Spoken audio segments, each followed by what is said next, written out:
is very simple. That is what countries are practicing. Jihad means wajahidu fillahi haqqo jihadihi. You should strive, jihad means strive, in the way of Allah, in the right manner. What is the right manner for the military? Gone, right? What is the right manner for businessman? Is it gone? What is the right manner for religious people, leaders? What is the right manner? Worshiping. Good conduct. Yeah. That's it. You cannot then go and pick military and put it inside the religious war. Military is part of where it is necessary, even in religion. But you cannot use that to bring it to a peaceful place where they are worshiping and say you are fighting military. Which concept is that? I think it is right now that people will start understanding the meaning of jihad. Jihad means striving. In fact, the only Prophet Muhammad was reported to have said, the hardest jihad is jihad in nafsi. Your jihad that you fight within yourself to stop evil, that is the highest jihad. And as I said, these jihad are in the striving in the way of Allah. For instance, trying to find the love of Allah is jihad. Through prayers, you are working towards getting closer to Allah. That is a jihad. If you are doing service to humanity for the purposes of humanity that Allah has created, it's a jihad. Now, to go and defend your country when there is going to be an evasion is a jihad. If some people really want to, oppress your people and you come together, you are striving in the best manner to defend yourself. That is the meaning of jihad. Jihad doesn't mean that go and force somebody that is not a Muslim to become Muslim. No. Because the Holy Quran says, La ikraha fi din. There is no compulsion in religion at all. Lakum dinukum waliya din. Your religion for you, my religion for what? For me. The Holy Prophet never forced anybody to join Islam. He never. There will be no story that he forced anybody to join Islam. No. So the concept of jihad means the concept of right striving. Let me also tell you the concept of Sharia, which people are misunderstanding. I will not blame people who are misunderstanding Sharia.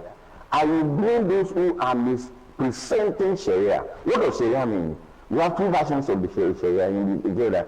Sharia means the Sharia of Allah, the law of Allah. And then the law, the practice of the Holy Prophet Muhammad put together is called the Sharia law. What is the law of Allah? The law of Allah is for the peace of mankind. Allah has never said that any man should go and kill another person for himself. But the Sharia, as we know it, is okay. If someone stole, then amputates the arm, and some would say it seems the Sharia is a weapon against the poor, because when a poor man commits that act, the Sharia is effective. But when a rich man does the same thing, that is the reason for the prophet to come. Because such interpretation, when people start doing that, is when Allah sends the promised Messiah to come. The way you are implementing it, that's not the way it is. You have the penal code. Sharia is not different from, let's say, the penal code or the criminal code in the south here. In the south you have the criminal code. In the north you have the penal code. If you look at them, they are basically almost the same. And that is part of the constitution of the Federal Republic of the which recognizes that you have to punish someone if there is a written law to say punish this person if the person has committed this offense. But that is we only emphasize the area of punishment. Yes. Before you get into that, there are certain Sharia that that even prevented all those things. I will quote to you, in the days of the promises we are now in implementing this same Sharia, there was a woman that is working in our Baitul Mal in those days when the promises was alive. Then he stole bread. He stole bread. He read the Holy Quran. He knows Quran from beginning to the end. He stole bread. They want to go and report to him, this woman has stolen bread. He said, okay. So what did you do? They said they collected the bread from him. They want to punish him. So bring the woman. He brought the woman. So why did you take the bread? He said, sir, I just resumed work here not quite long ago. I've eaten. but we are not allowed to take food home, but my children are at home. They don't have father. So I took this bread to the Prophet said, go and give him more bread and give him what you will use to eat the bread. That is the Sharia. The Sharia is that you first have to take care of the community. Nobody should be in hunger. Sharia is when in the day of Ashraf Umar, you will be moving around the whole side of Medina, hearing whether there is anybody having problem. That is the leader. He was the leader then, the president of the whole Ijaz then, occupying the position of the Holy Prophet Muhammad. And he was moving one day, he had a woman saying that, now things are very tough in this time of Umar. So he had, in the morning, Umar himself, he took, a bag of wheat. He took it to the woman, guided one, so that the woman can do food. And when he dropped the woman said, ma'am, may Allah bless you. So where are people like you when Umar is being appointed as the Khalifa? You are supposed to be, because this is the right thing. Umar then just lightly replied and said, Madam, maybe Umar is not God, do not know whoever is suffering. So Sharia is to take care of the needy. It's not going to kill anyone who... So you have to subject people to the law. You know when there is saying you go to court. Yeah. And so in that penal area that everybody is emphasizing. Yeah, I mean the punishments, where people caned, publicly after committing one evil or one illegal act or the other. So we look at the area of punishments to define, Sharia. Yes. So is this still in tandem? When if someone has stolen something and the person, they cut off the arm or they cut off the leg, as related to be as it is practiced in the northern part of Nigeria, are you saying they are practicing Sharia in the wrong way? They are practicing it totally in the wrong way, because there are issues precedent to punishment. Punishment is really not the focus of any. For instance, those who they say courtesan, do this, and all those things, we only have them here. We have them in the national law, in Nigerian law. For instance, if somebody carries gun, and he attacks somebody at night, what do? You didn't kill anybody, but you find gun. Except in the area of self-defense. Yes, self-defense. In the area of self-defense. Correct. That is area of self-defense. What I am saying is that if somebody carries gun and you go and meet another person after 6 p.m. in the evening, what happened? What has that person committed under the Nigerian law? Yeah. It's a criminal. So what is going to happen to him?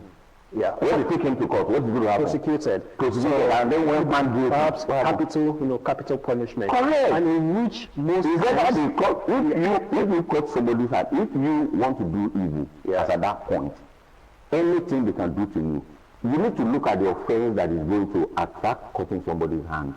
It's not going to be taking bread. No. But even when it comes to, if someone has committed that act, maybe murder or something, the person will be prosecuted. Yes. Then perhaps capital punishment. Correct. Maybe the person will die electrocution. Yes. Or perhaps the person will be shot. God bless you. You are even answered it. But most times we know that the governors won't sign the papers. Those are the kinds that we need for execution. No, those are the things that we need to review, because it's right in the law of Moses, which is the Christian laws and the Bible, an eye for an eye.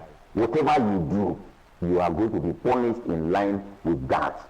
It's not different from what is in Islam. No. As far as punishment is concerned. Yeah, but punishment is concerned. This one that they need to, for instance, if somebody kills somebody, you take gun, you kill another person, you are prosecuted. The first thing is that you must be prosecuted. Yes. Those are saying that in the days of the Holy Prophet Muhammad sallallahu alaihi wasallam, when somebody offends another person, do they see that they report to the Holy Prophet or not? Did they report before they killed Deborah in the north? Did they report or not? They didn't. Is that the Sharia? Was there question and answer? There is no case reported to the Holy Prophet sallallahu alaihi wasallam. There are no question and answer, which is you have the right of defense. By fair hearing, isn't it? You have to know why the person has done what he has done. Here, there is no fair hearing. Is that the Sharia?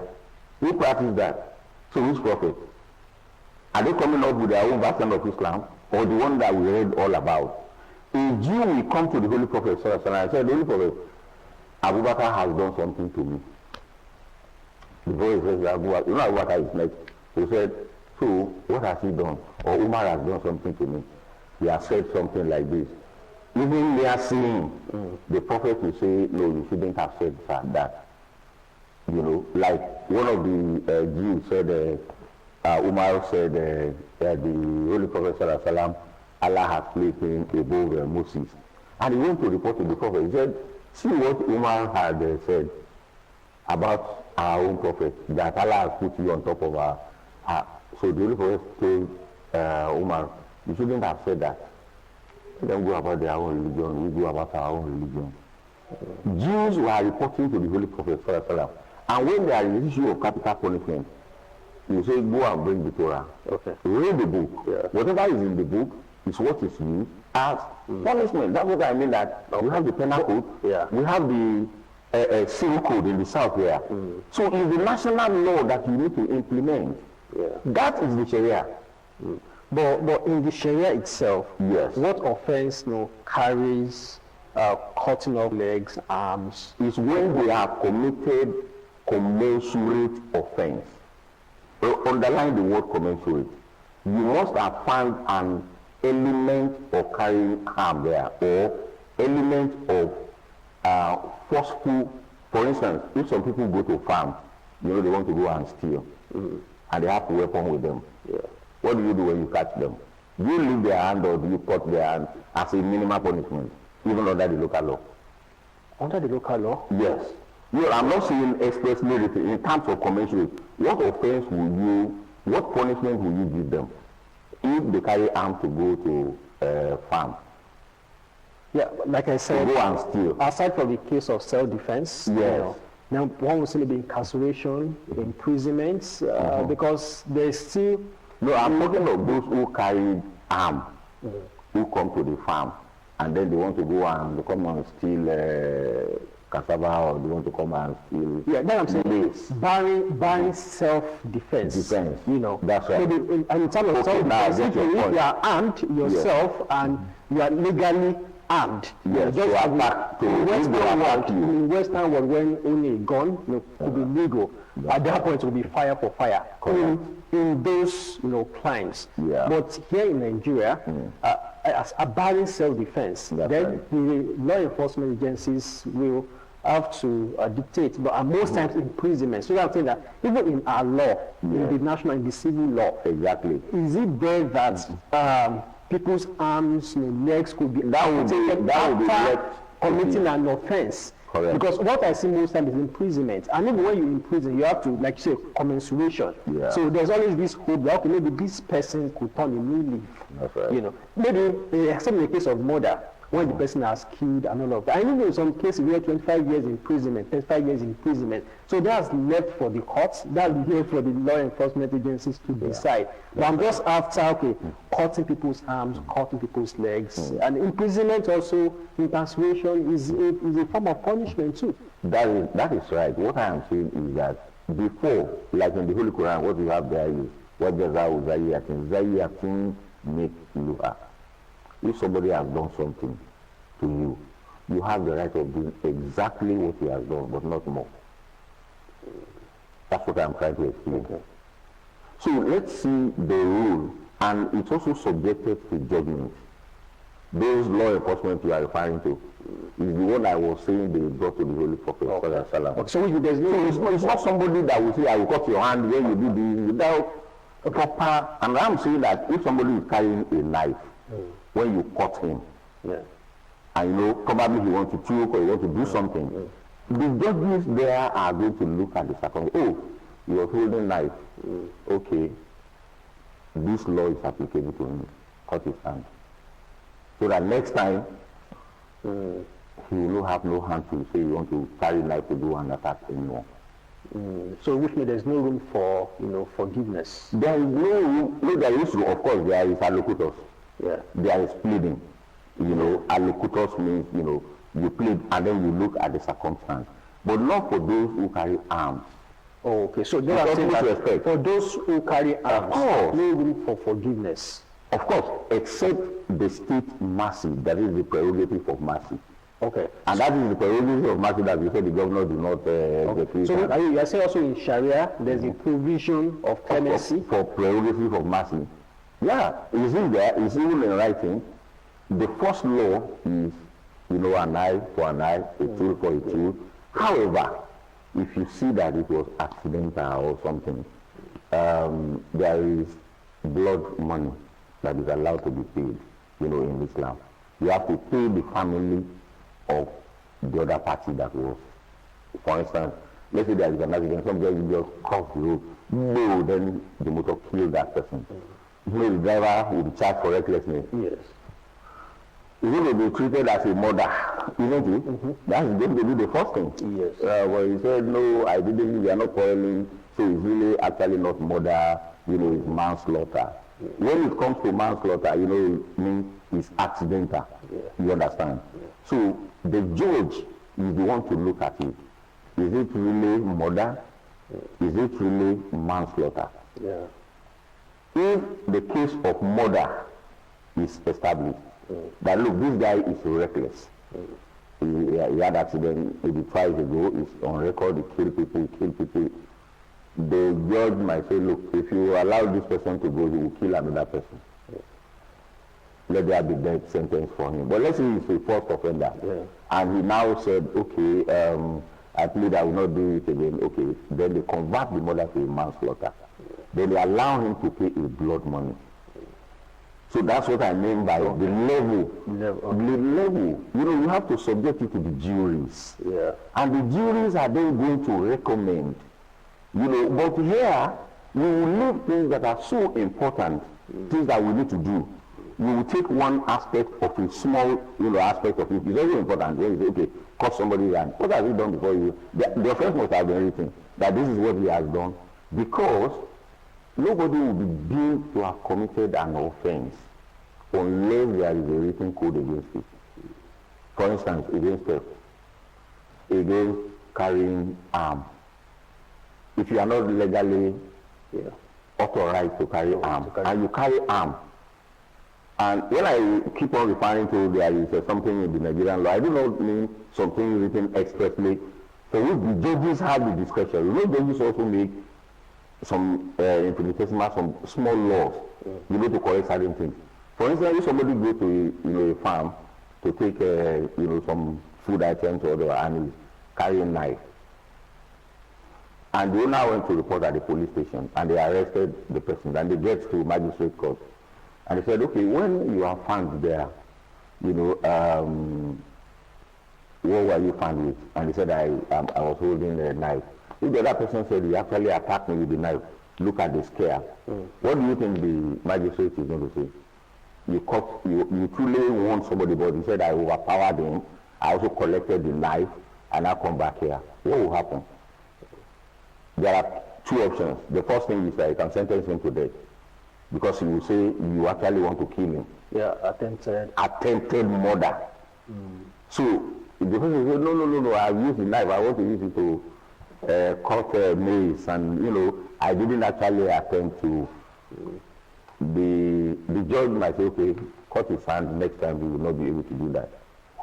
Because looking at fundamental human rights now, because that was the person that was attacked, yes. The harm was not in, yes, maybe there was a scratch, but the person was injured, but not to the extent. That is why I'm saying, I'm saying with utmost respect, our people need to leave the implementation to those who are the Sharia judge. Okay. Because they have to look into what the person has done. Okay, coming to our Spain, Nigeria is a secular nation. That's right. But across the geopolitical zones, I would say that in the northern parts, is predominantly populated by Muslims. And when you also come to the southern part, but in southwest, it is mixed. So we can't even say maybe Muslims are more than Christians and Christians are more than Muslims. And I noticed that a few months ago, there was always this cry of, introduction of Sharia in southwest. And there were arguments of, okay, Yes, it could be permissible in the northern part of Nigeria because of the sentiment that okay, they are predominantly Muslims. But come to the southern part of Nigeria, particularly southwest, when we have Muslims and Christians, I mean, we live together and all of that, we should be under the civil law or the national law, we thereabout, and perhaps we do away with the introduction of Sharia law that could create some form of division. Imagine the Christians also come here and say, okay, we also want to have our own, like a Christian court, kind of the confusion that would create. Let me say that, Sharia law, as I said earlier on, is the law of Allah, and is the law that is used, globally. When I say globally, there is a need, to be able to explain the whole of these things. This world that we are, somebody created this world, and he has rules governing it. Is the rule that is referred to as the Sharia law. And that law is a positive one. It's not negative. Let's now come back to Nigeria environment. The way people are implementing Sharia in the north needs to be looked into as to, is this what God wants? Is this what the Holy Prophet Muhammad Sallallahu Alaihi Wasallam, what they want? That's why I'm saying there is need to understand what is the Sharia content. There are positive aspects of Sharia before you come to the punitive aspect. And the punitive aspect of Sharia, even if you go to the north, I keep on referring to the penal code of the north. That is what ordinarily is supposed to be the penal side of the Sharia. In the south here, we have the criminal code. If you commit an offense like this, you punish like this. It's the same thing you have in the Sharia. That look, the first thing you have all the positive aspects of Sharia. Now the negative aspect is if somebody commits this type of offense, this is the type of punishment that is going to be for that person. But where we have the national law, where we have national law in any environment, that national law is what is going to take precedence. And as far as this our Jamaat is concerned, you have to obey the national law. You understand? And it's global. Wherever you find the Jamaat, we have to, what does the national law say? This is what the national law says. If you want to implement any law, of course it's going to be proposed in the National Assembly through all the readings, signed into the law by the president, then it becomes our national law. So if anybody is bringing any aspect of the Sharia into the national law, of course, put it there and say, let's discuss this matter. If it is allowed, fine. If not, then nationally, the country will not be able to implement that.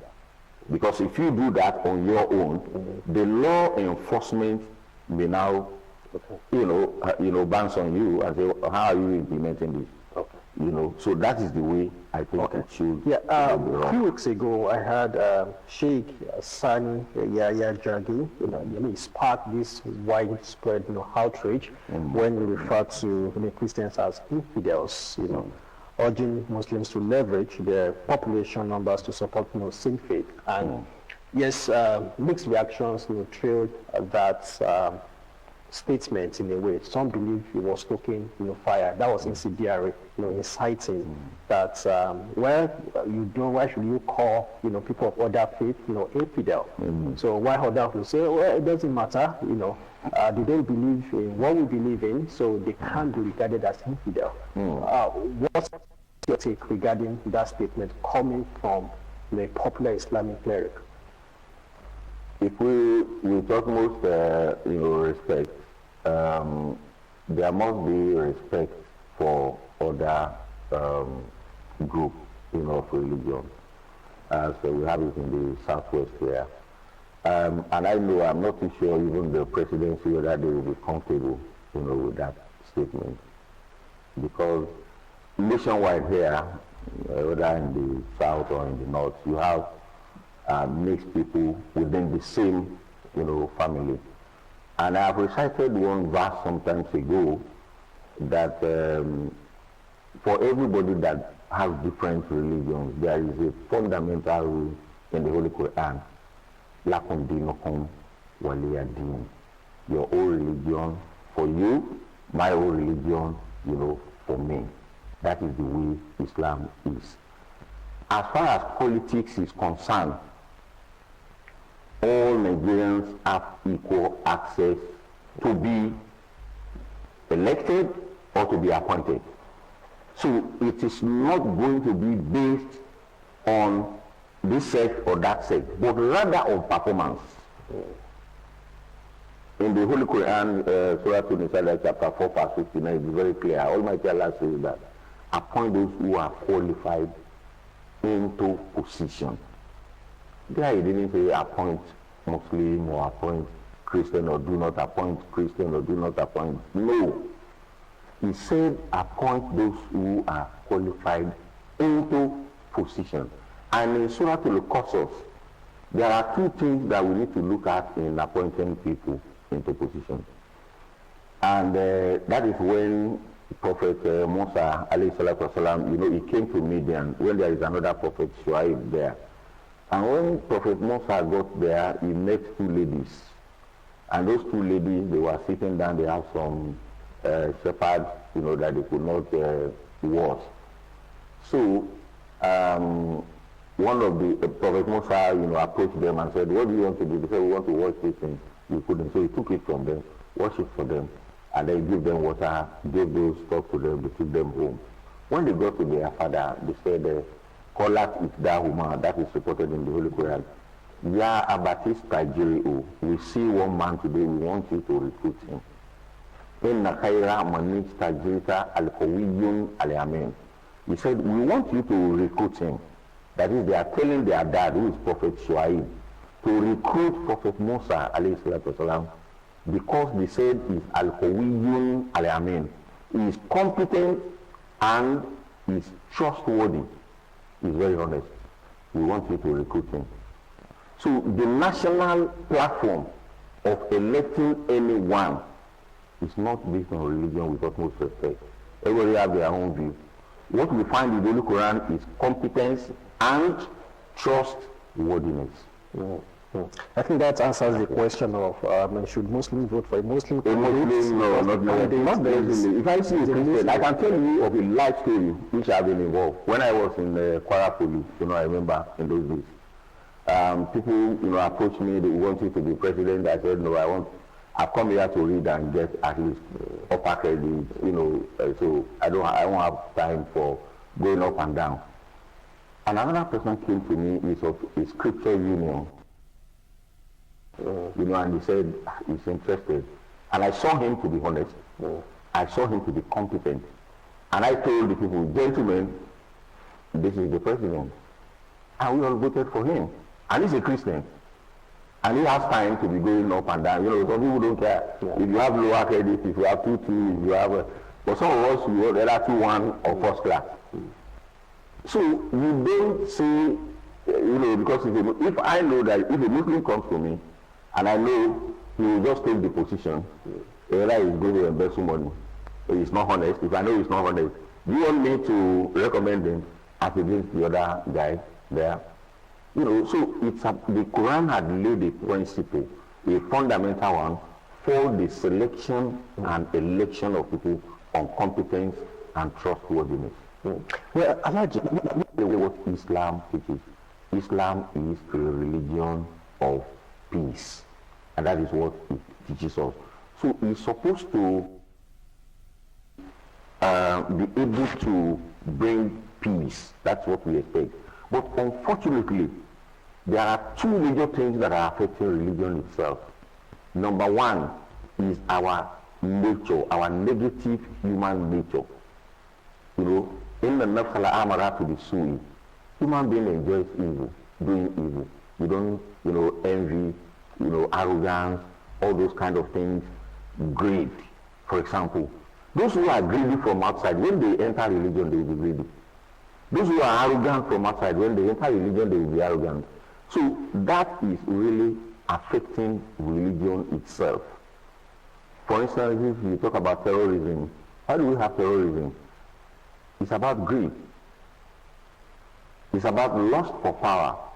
The second thing is the politics, global politics and local politics. These are the things, two things that are affecting is negative human behaviors and politics that people are carrying too far.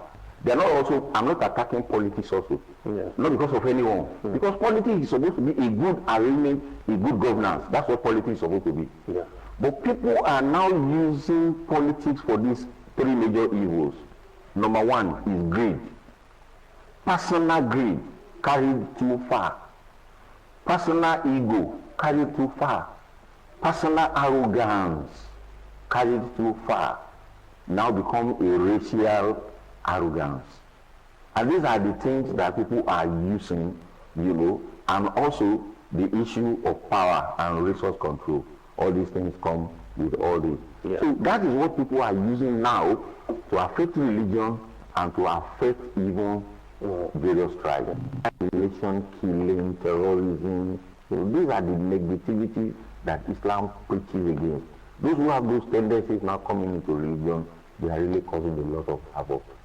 Well, thank you so much, Alhaji Alatoye Folorunsho, Abdulazeez, the Amir Ahmadiyya Muslim Jamaat of Nigeria. Perhaps as we wrap up, let's wrap up with this question. So what's the biggest problem confronting the Ahmadiyya Muslim Jamaat of Nigeria? All right. So as far as Ahmadiyya Muslim Jamaat of Nigeria is concerned, we are doing our best, in terms of propagating, peace and peaceful coexistence. Naturally, everybody is limited, by resources, in being able to more fair, to preach to people, to bring them to accept, this peaceful way. So our greatest challenge is for people to understand that this peaceful preaching that we are working on is what we all need to embrace and work on. As we have rightly said here, we still have quite a lot of people who say something that you ask yourself, is this really what Islam says? By the time we go out, you spend half of your time trying to first explain that Islam is not about violence, Islam is about peace. Before you now get people to agree with you that, look, okay, now, let's move on.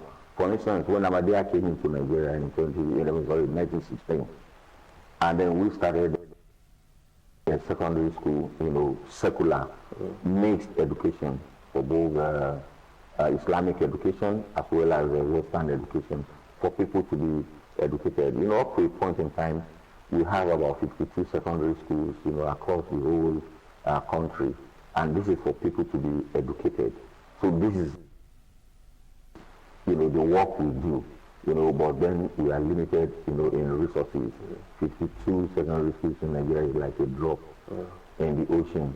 And recently we just started a university now, Minaret University, for people to come there and, and then be able to ensure that we carry, all, especially a lot of indigent students, to make sure that they are educated. When everybody is educated, then our mission, which is humanity first, that I mentioned, we're going to be achieving it. So in getting people to understand that this is what we stand for, and also getting resources to make sure that we are able to execute this thing positively, those are the key challenges. We don't usually go to television to say, oh, I'm this, I'm that, and that's not really, part of an approach to Islam. Thank you so much, Alhaji Alatoye Folorunsho Abdulazeez, the Amir of Ahmadiyya Muslim Jamaat of Nigeria. I think that's a good place to lead, to end the program on that note. Thank you very much. To say best of luck in what you do as go around propagating the tenets of Islam. And one thing that has resonated from our discussion is Islam is a religion of peace. That's right. Amidst this Islamophobia, around the world, they're telling us that yes, Islam is all about peace and nothing but peace.